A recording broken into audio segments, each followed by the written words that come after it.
There's a purse bid for the Sergey Kovalev Anthony Yarde fight on Monday, April 8th.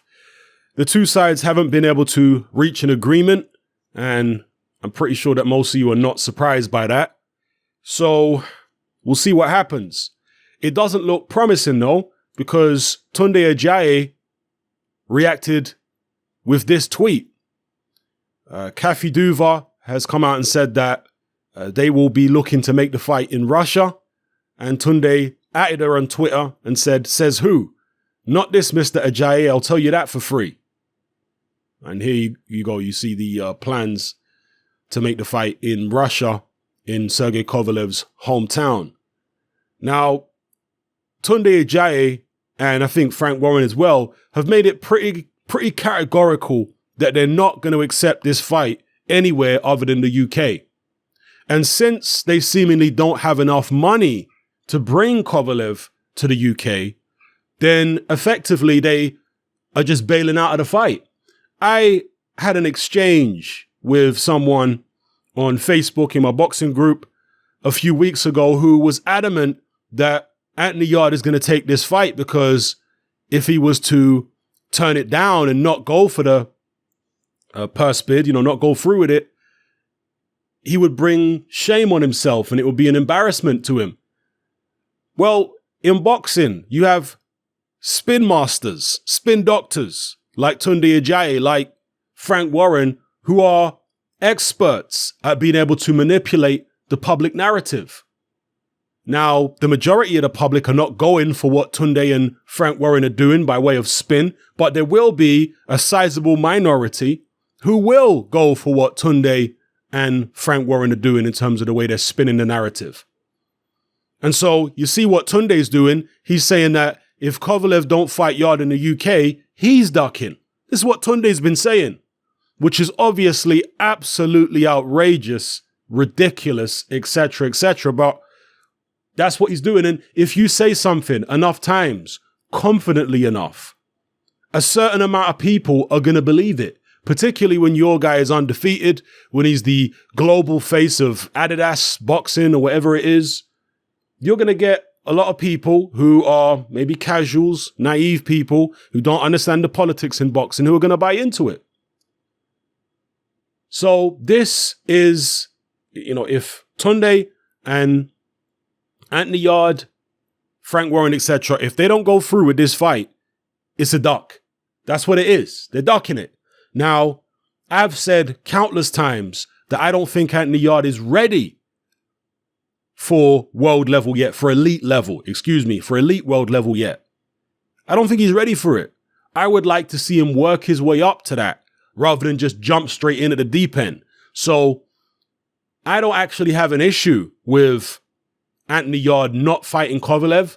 The issue I have is with the fact that they're making it, or they're trying to make it look as though they want the fight, but Kovalev's team don't want it, or it's just absurd. The narrative they're trying to spin. That's the only issue I have. When it came to the Beterbiev fight, when was it, last year they were offered it, or the year before? They said, Anthony's not ready for that fight now. Everything is timing. They like to say everything is timing. Fair enough. He ain't ready for that fight. I agree. Build him up. Match him against the Joe Smith Jr.'s of the world, the Isaac Chilembas of the world, those kind of people. Maybe even Gabriel Campillo.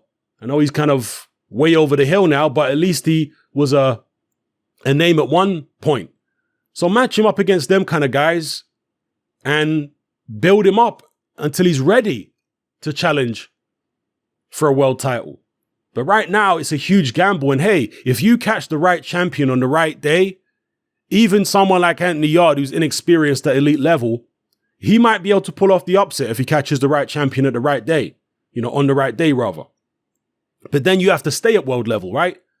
Are you going to be able to fight complete cream puffs from there on in until you learn on the job and then eventually fight a real world title challenger? 3, 4, 5 defenses in? Maybe you will. And with the close relationship that Frank Warren has had with the WBO over the years, perhaps he'd be able to do it. So we'll see what happens here. I'm not completely dismissing the possibility that Anthony Yarde will fight Sergey Kovalev next, but I'll be surprised. I want to say there might be, in my mind, a 10% chance that Anthony Yarde takes this fight. And if he does take it, props to him and props to his team. But the way it's looking at the moment, the way Tunde Ajayi is talking, it's as if they're not really serious. Because how can you be saying Anthony Yarde's the A side, come fight us in the UK. If you don't fight us in the UK, you're ducking. Sergey Kovalev has made much bigger purses than Anthony Yarde's ever made. How on earth can you be calling Anthony Yarde the A side? You know, Tunde, again, he relies on extremely naive people who don't know their facts and figures, who don't really know boxing. Because this guy said, did Charles Martin, this is one of the things he said on Twitter, did Anthony Joshua go to the US to challenge Charles Martin? No, but Anthony Joshua was already a pay-per-view fighter before he fought Charles Martin. Well, you've forgotten that he fought Dylan White on pay-per-view, Tunde? No, you know that he fought Dylan White on pay-per-view. You know that that Anthony Joshua was packing out the O2 long before he fought Charles Martin. When has Anthony Yarde packed out the O2? How on earth could you be comparing Anthony Yarde to Anthony Joshua? And Charles Martin had only just won a title. Sergey Kovalev has been a world champion twice. He's earned millions and millions of dollars. It's not like a Charles Martin.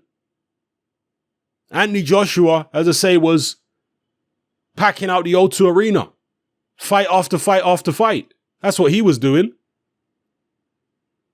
Anthony Yarde ain't doing that. So, you know, let's not be ridiculous. I hope there are not too many naive people who go for this nonsense and believe the rubbish that Tunde Ajayi is spewing, believe the spin that Tunde Ajayi is coming out with surrounding this fight. If Anthony Yarde and his team don't take the Kovalev fight, it's a duck. Simple as that. They should have just been, if they're not going to take the fight, then they should just be honest like they were about the Beterbiev fight and say, we ain't ready yet. That's okay. It's not a crime to say he ain't ready yet. They did it with the Beterbiev fight. You know, as far as I'm concerned, it's all right. Continue his development. Get him in there against some former world champions and so on and so forth. So anyway, we'll see what happens with this one, people. It's only a few days until the purse bid.